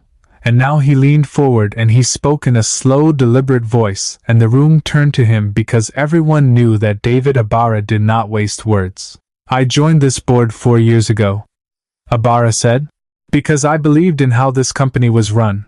Gordon, you came to me Monday. You told me Victoria was unstable. You told me she'd come apart in public, that there was footage, that we had to act fast before things got worse. He paused. You told me there wasn't time to look closely. That stuck with me actually. I kept thinking about it. There isn't time to look closely. He looked down the table at Fitzroy. I've been on a lot of boards, and in my experience, the only person who ever tells you there isn't time to look closely is the person who's afraid of what you'll see, if you do. Against the wall, Liam Campbell closed his eyes for half a second, because that was it. That was the exact thing he'd said at the kitchen island, almost word for word. Every bad operation runs on speed and fear. Because the second anybody slows down and looks, it falls apart. And David Ibarra, the man they couldn't read, had arrived at it entirely on his own, by his own private standard, exactly as Liam had said a man like that would. I looked closely, Ibarra said, just now. We all did. And I don't like what I saw. He turned to the room. I move that we table the removal action against Victoria Sterling permanently.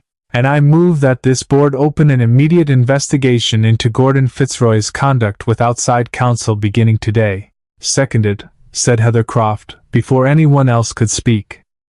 And Gordon Fitzroy, who had walked into that room with 7 votes lined up and a 40-second cut of a story queued and ready, who had planned every move except the one where someone slowed down and looked. Gordon Fitzroy sat at the head of a table that was no longer his, and watched the room he'd spent 2 days assembling come apart in his hands, exactly the way Liam Campbell had told Victoria it would. Because a man who builds his whole attack out of a lie wrapped around a truth cannot grab it back once someone unwraps it in front of everyone. The vote wasn't close. It wasn't close at all. Even the 4 oldest members, Singh, Chen, Tremblay, MacDonald, the ones Liam had said not to waste a word on, even they could read a room that had turned, and not one of them wanted to be recorded standing beside a man under investigation for conspiracy. The removal action died. The investigation passed, and Gordon Fitzroy, who had come to take everything left with a forensic accountant's folder, pointed at his chest, and his brother-in-law's name in the official minutes. He stopped at the door on his way out. He looked back at Victoria. And for a moment, something almost human crossed his face. Something that might have been the question he'd never thought to ask. "How did you see it?" he said. The cut. The 2 seconds. Nobody saw it. My own people didn't see it. Victoria didn't answer. She didn't have to. Friend. Pauser. Because it wasn't her question to answer. It was Liam who answered from his place against the wall in a voice as level and quiet as it had been all morning. "Because you were looking at a CEO," Liam said. "And I was looking at a mother. You can't trap what you don't understand, Mr. Fitzroy. And you never understood a single thing about what you were aiming at." Gordon Fitzroy looked at the man in the second-hand jacket for a long moment. Then he left, and the door closed behind him, and it was over.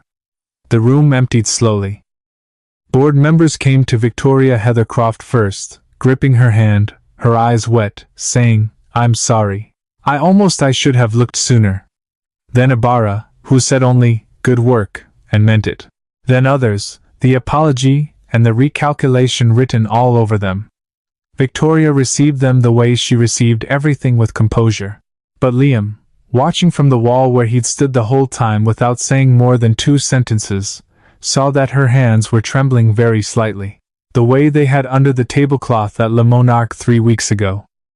When the last of them had gone, when it was only the 2 of them and Sarah quietly gathering the authenticated files, Victoria crossed the room to where Liam stood. For a moment, neither of them said anything. "You didn't say much," she said finally. "Didn't need to," Liam said. "Wasn't my room. Wasn't my fight to win. It was yours." He almost smiled. "I just stood close like I said I would, in case you started to bleed. I almost did. When I looked at Heather and asked the question and she didn't answer right away, that silence, I almost filled it. I almost panicked and filled it. But you didn't. No, I heard you. Let the silence sit. Let her name it." Victoria looked up at him. Her composure was finally in the empty room beginning to come apart at the edges, not into weakness, but into something raw and more true. "You did that. Everything in there, the footage, the order leading with the mother and not the paper, the silence, that was you. That was all you, Liam. I'd have walked in there and won an ugly fight with documents, and kept my chair by being the most dangerous person in the building, exactly like you said. And instead," her voice caught. "Instead, Heathercroft held my hand and apologized with tears in her eyes. And David Ibarra said good work, and I kept my chair because they believe in me again. You gave me that. A man who scrubs trucks gave me the thing my $250,000 lawyers couldn't. You gave it to yourself," Liam said. "I just told you where to stand. You're the one who stood there." He looked at her steadily. "And you're the one who did the hardest part, which wasn't anything I taught you. You walked into a room to defend yourself, and you spent half your time defending me. You told 11 powerful people about my Rose, about Emily, about the trucks. You stood up in front of the people who were trying to destroy you, and you used your own defense to make sure they knew exactly what they'd done to a little girl who isn't even yours." His jaw worked just once. "Nobody taught you that, Victoria. That came from somewhere I didn't put it. That was yours. They picked the kids up from the house together. Leo and Rose had spent the morning with the housekeeper, who reported with something close to bewilderment that she had never in 11 years of working in that house heard so much noise, and that the blanket kingdom now occupied 2 full rooms and showed no signs of stopping its expansion. "Mom?" Leo hit her at a run the way he'd learned to run for someone he loved. "Rose made me Prime Minister." "There's a Prime Minister now. It's a whole government, and Biscuit's the Secretary of Defense, even though he's not here." "Biscuit's not even your dog," Victoria said, scooping him up, and her son laughed, and she held him a beat longer than she normally would have, a beat longer than the old Victoria ever had. And over his shoulder, she met Liam's eyes, and Liam was watching her hold her son, and there was something in his face she didn't have a word for either, but it was warm, and it was glad, and it was the opposite of every cold thing the morning had held. That night, because Liam and Rose stayed again, because nobody suggested otherwise, because it had simply become the thing that happened. Now Liam read 4 pages of The Hobbit to 2 children instead of 1 in the enormous guest room, with Leo on one side and Rose on the other. Both of them fighting, sleep, and losing. And Victoria stood in the doorway and watched, and when Rose finally snored at the dragon exactly as advertised, Leo whispered fierce and delighted, "She really does snore." And Liam whispered back, "Told you, like a little chainsaw." And Leo laughed so hard he had to put his hand over his mouth, and then he too went down into sleep mid-laugh the way only safe children do. Liam closed the book. He sat for a moment between the 2 sleeping kids. Then he eased up careful not to wake them and came to the doorway where Victoria stood. He laughed himself to sleep. Victoria said softly, "I didn't know children did that. I didn't know that was a thing that happened." "It's the most common thing in the world," Liam said. "For kids who feel safe." They stood in the hallway, the same dim hallway where 2 nights ago he'd told her some things you don't have to do anything with, you just let them be true. And Victoria thought about that and about everything that had happened since, and she made a decision the way she'd learned to make them recently, not with strategy, but plainly the terrible way, the way that counts. "Stay," she said. "Not tonight. I mean stay, you and Rose. There's room. There's so much room. Liam. This house has 11 bedrooms and 2 people have ever been happy in it, and both of them are asleep in there right now." Her voice was steady but her eyes weren't. "I'm not buying you. I want to be clear about that because I know that's the thing you watch for, and you'd be right to watch for it. I'm not offering you money or a job or security. I'm asking you to come be part of whatever this is. This thing where Leo runs to the door. This thing where children laugh themselves to sleep. I don't have a word for it. I've never had one." She swallowed. "I built a billion-dollar company because I thought that's what I was supposed to give my son, and it turns out the only thing he ever needed was a person who'd stay. I can't be the med tech. I can't be the one who reads 4 pages. But I can stop being the woman who's always on a plane, and I'd like to do it here. With you, if you'd let us." Liam was quiet for a long time. "I told you once," he said finally. "The Empire's not the thing. You remember?" "I remember. I meant it. And I'll come, Victoria. Me and Rose will come. But not for the 11 bedrooms. And not for the help, and not for 1 cent of what you've got. We'll come for the dinners, for the 4 pages, for 2 kids who run to the door." He looked at her steadily, the way he'd looked at her across a restaurant table 3 weeks ago before either of them knew anything. "On one condition, the same one I'd have given you the first night if you'd asked. Those 2 kids in there come first, before the company. Before the chair. Before anything. Leo and Rose come first, always, no matter what board's on fire or what quarter looks soft. That's the deal. That's the only deal I've got. That's the only deal I want," Victoria said. And Liam Campbell, the combat med tech who'd spent his whole life running toward the people who were bleeding, who'd lost the one person his gift couldn't save, and quit an empire to keep the dinners who'd been used as bait, and turned himself into the trap. Liam Campbell reached out and took the hand of the most powerful woman in the city, the same way he'd taken the scrap of receipt 3 weeks before, careful like it was something he'd been trusted with, and he didn't let go. They were married 11 months later in the backyard, where the blanket kingdom had once stood, and a real fort now stood in its place. built board by board over a summer by a man who knew how to use his hands, and 2 children who mostly handed him the wrong nails. There was no magazine cover, there was no press.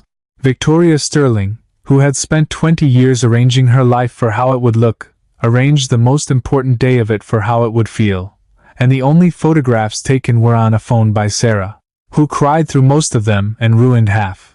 Leo was the ring bearer. Rose was the flower girl, and she gave a speech nobody had authorized about how dogs can smell time, and how she'd figured out that the reason dogs always know when their person is coming home is the same reason she'd known the very first night in the restaurant that Leo was going to be her brother, because some things you can smell coming before you can see them if you're paying attention. Nobody understood it entirely. Everybody cried anyway. Victoria kept the company. She ran it differently. She was home for dinner more nights than not, and on the nights she couldn't be, Liam was, and on the rare nights neither of them could be. There was the other one's voice on the phone reading 4 pages because they'd worked it out between them that the 4 pages were not negotiable, that the 4 pages were in fact the entire point of everything else. Gordon Fitzroy was gone within the month.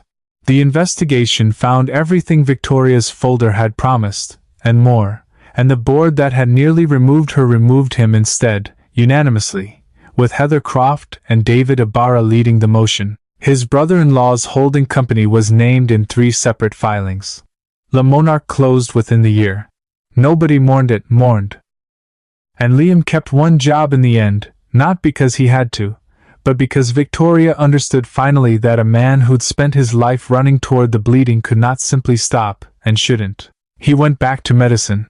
He trained paramedics, taught the young ones the difference between panic and search, between a body that's frozen and a body that's looking, the difference that had once saved an empire and would now, in his hands, save people he'd never meet. He came home every night. He read 4 pages every night.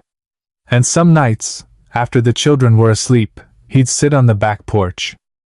They'd finally built the porch he and Emily had once dreamed of, the one with the chairs, where you grow old yelling about the thermostat, and Victoria would come sit beside him.